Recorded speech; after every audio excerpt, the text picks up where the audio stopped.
During the election, I thought, maybe Biden's not all there. Maybe there's something wrong with his mental health. Well, my friends, Biden has dementia with a capital D. D for Democrat. And today, we're going to go over that. As we've been doing lately, I retweet the stories that I want to share with you, and then we go over them together.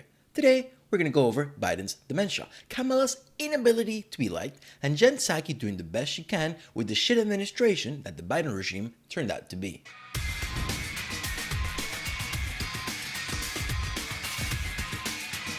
My friends, if you're not already following me on Twitter, you are doing it wrong. I'm also on BitChute, Odyssey, Minds, Rumble, and YouTube, of course. Subscribe, follow, whatever it is. That's on the Ginger on Twitter. Biden went on CNN to do a presidential town hall this week, and he has blessed us with a plethora of clips. Let's begin with this one. Biden says first responders, including cops, paramedics, and firefighters, must be fired for refusing the vaccine. Why do you need to be vaccinated to put out fires and rescue people? Because the science, obviously. As many as 1 in 3 emergency responders in some cities like Chicago, Los Angeles, right here in Baltimore, are refusing to comply with city vaccine mandates. I'm wondering where you stand on that. Should police officers, emergency responders, be mandated to get vaccines? And if not, should they be stay at home or let go? Yes and yes. First of all, stay-at-home cops, can you imagine that? Stay-at-home firefighters? That doesn't make sense. Second of all, yes and yes, and you get the applause. That's when you're in the cult. Why don't you go do the town hall somewhere other than CNN where everyone just, salivates over you? By the way, I waited until July to talk about mandating because I tried everything else possible. The mandates are That's false. And they're like, he said he would not mandate vaccines. That's what he said. And then, of course, he lied. That's Biden. All the stuff about people leaving and people getting it. You have everyone from United Airlines to Spirit. All these airlines, we're not going to get all 96, 97% of the people have gotten the vaccine. All the talk about all these folks who are going to leave the military if they're mandated. Not true. You got about a 90-some% vaccination rate. This is lying for many reasons. First of all, the airlines that have 90-something% vaccinations is because the other people have already been fired. Also, people tend to get the vaccine when you put a barrel over their heads and say, get the vaccine or stop making money to feed your children. They'll comply. Most people will comply. So this you should not be tempted as a success. This is not a success. This is extortion. This is authoritarian. Hi, Biden. I mean, so the idea is that... Oh, also, the Navy SEALs, who are the best fighting force the world has ever seen, the top of the American military, he's forcing them to get vaccinated. And if they don't, they may be threatened with the dishonorable discharge, and they may need to pay back all their training. It's ridiculous. We've never heard anything like, who is this guy? Emperor Biden. Oh, my goodness. Look, the two things that concern me, one are those who just try to make this a political issue. Freedom. I have the freedom to kill you with my COVID. No, I mean, come on. Freedom. Can you imagine an American president talking about freedom like that? Come on. Freedom. I have the freedom to kill you with my breath. I have the freedom to breathe whatever oxygen I want. You can't put a mask over me because you're scared of a virus that I may or may not have, which has a 99% survival rate. I have the freedom to kill you in my car. Why don't I have the freedom to kill you with my breath? Sick fuck. Number one. Number two, the second one is that, the gross misinformation that's out there. Oh, Biden. So what's this one about? Anderson Cooper has to help. Oh my God. With 40% of all products coming into the United States of America on the West Coast go through Los Angeles and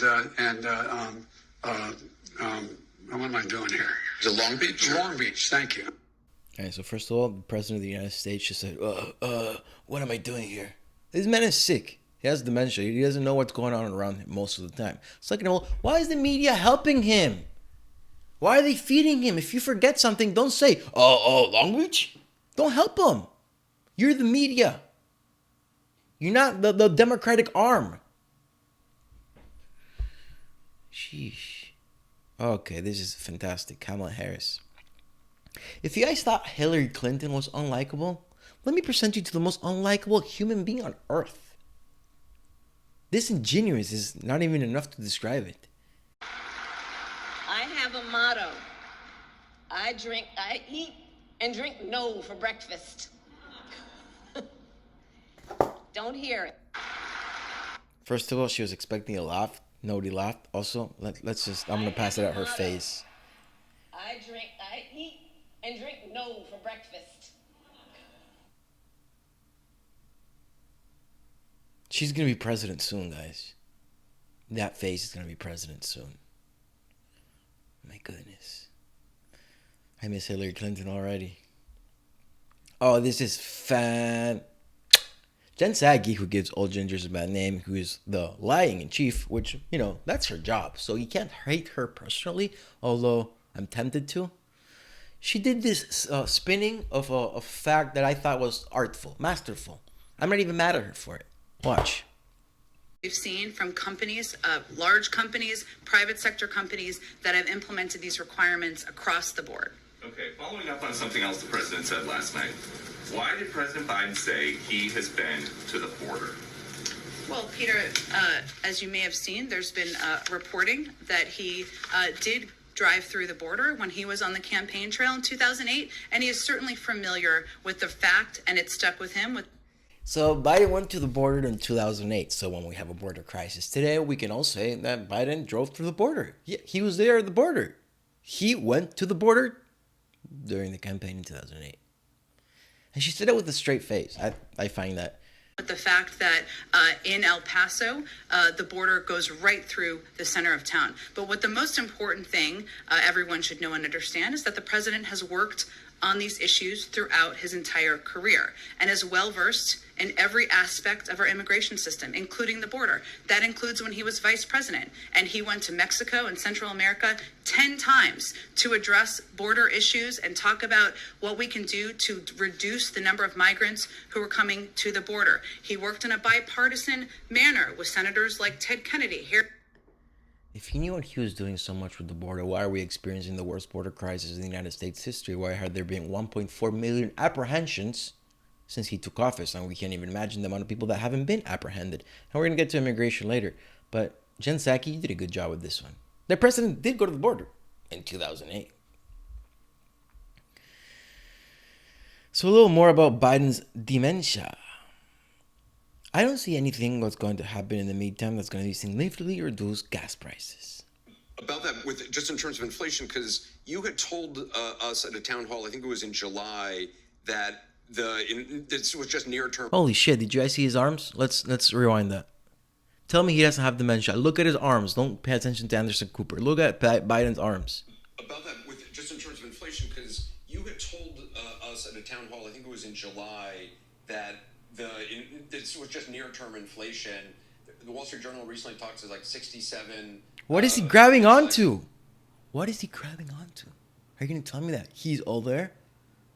I feel bad for the man. This is elder abuse. Who said that they saw high inflation going all the way or deep into 2022. Do you think it's going to last for a while? I don't think so. I don't think it will last depending what we do. If we stay exactly where we are, yes. If we don't make these investments, yes. What about gas prices? Because some interesting... Gas prices relate to a foreign policy initiative that is about something that goes beyond the cost of gas. And we're about $3.30 a gallon most places now, when it's up from, was down.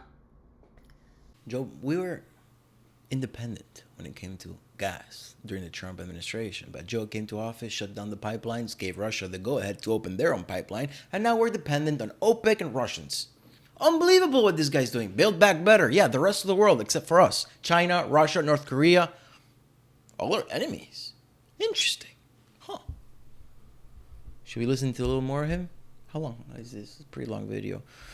Well, I'll listen to a little more. Single digits, single dollar plus. And that's because of the supply being withheld by OPEC. And so there's a lot of negotiation that is...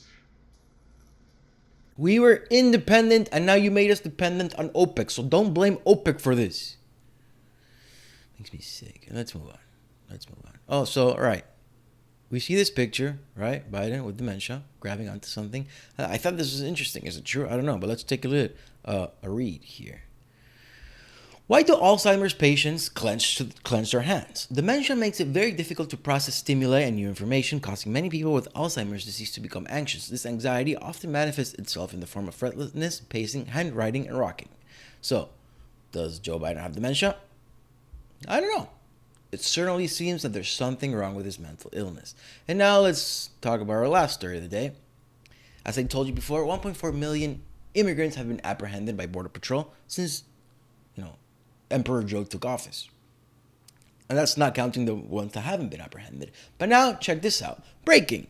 The migrant caravan that has been waiting to travel north from Chiapas, Mexico, has officially left this morning and on their way to the U.S. border. It is predicted that this would be the largest caravan of its kind.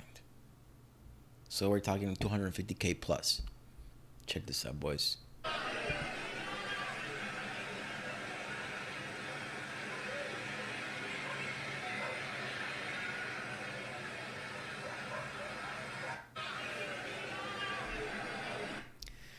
We've come to the end of the Twitter sphere for today. Unbelievable what's going on with immigration. Truly unbelievable. The whole administration is just a failure no matter how you look at it. With Afghanistan, remember Afghanistan? By the way, we're seeing Afghani refugee squads settle here, starting, sexually assaulting American girls.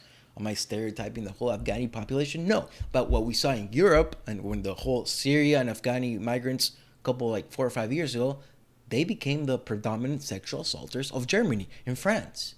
And I don't want it to happen here. But under the Biden administration, we're being invaded. This is an invasion. I'm not trying to say that the Mexicans and the Latin American people are here to cause us harm and they're taking our culture, our society. But we're being invaded from the borders. These people are breaking the law to get in here. And it is what it is. Thank you for watching. Don't forget to follow me on Twitter, YouTube, BitChute, Odyssey, Minds. Wherever you are, Gaston the Ginger is probably there. Thank you for watching. I'll see you next time.